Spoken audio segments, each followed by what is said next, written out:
Ciao a tutti ragazzi e benvenuti in questo nuovo video. Sì, in macchina perché tra poco devo prendere l'aereo per andare su dettagli. Ok, oggi faremo l'unboxing dell'Allosauro Hammond Collection di Big Rock. Infatti, qui possiamo vedere il nostro allosauro che è molto simile a quello della teoria del caos.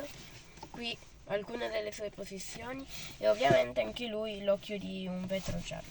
Mo apriamo. Con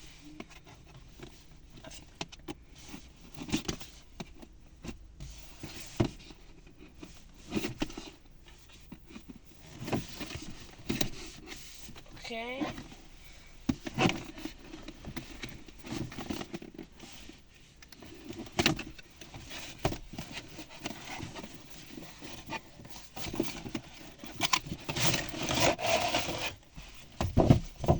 Questo è il nostro allosauro come si presenta appena lo togliamo dalla scatola. Adesso liberiamolo. Ieri non l'ho fatto aspettare più di 2 giorni. Ok.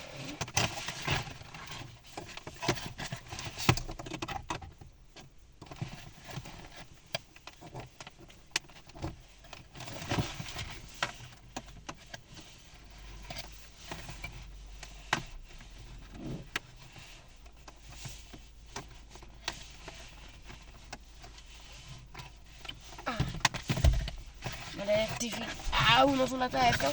Oh, ma quanto sei stato cattivo per essere imprigionato così?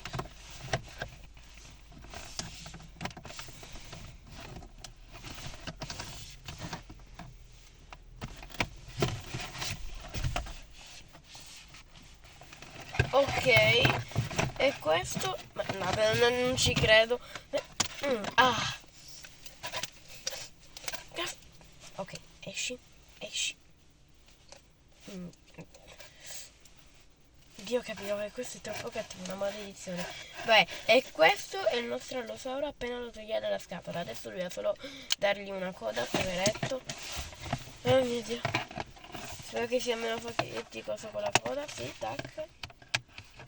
Tac, ok. Guardate che bella la coda, anche se mi ricorda molto quella del giganotosauro, solo blu e un po' più piccola. Adesso dobbiamo solo attaccarla.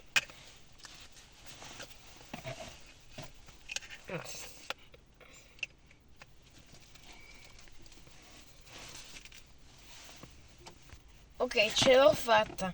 Gli ho attaccato la coda ed è bellissimo ed è fatto anche questo molto bene. I colori se sono proprio come nelle film, nella serie e nel cortometraggio al parco di Big Rock. Cioè, questo è vero, le sue articolazioni con la coda. Quindi la coda ormai con gli Among Collection nuovi sono più o meno tutti così. I suoi piedi, gambe e pure la coscia. Poi le sue zampine che sono anche molto lunghe finalmente, cioè vedi il Carnotauro e il Tirannosauro, sono tutti massicci e poi hanno delle mani sproporzionate minuscole che sembrano quelle di uno scoiattolo. Voto 9 su 9 meno. Perché la colorazione è bella, solo che non è proprio azzeccata in alcuni punti. Beh, questo video può finire qui. Spero tanto che vi sia piaciuto e se così lasciate un bel like e se non l'avete ancora fatto iscrivetevi al canale. Ciao!